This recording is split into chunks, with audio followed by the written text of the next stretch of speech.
আসসালামু আলাইকুম রহমতুল্লাহি বারাকাতুহু। দুপুরবেলার এই মিষ্টি রোদে বসে কার কার এমন কোরআন তিলাওয়াত করতে ভালো লাগে অবশ্যই জানাবেন।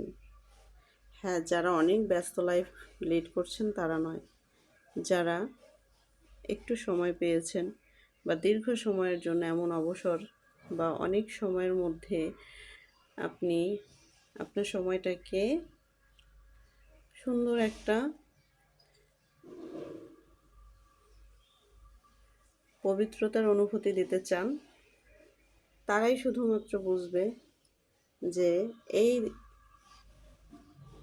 সুন্দর ও সময়ের জন্যই আসলে আমাদের অপেক্ষা করা উচিত, অপেক্ষা করতে হয়।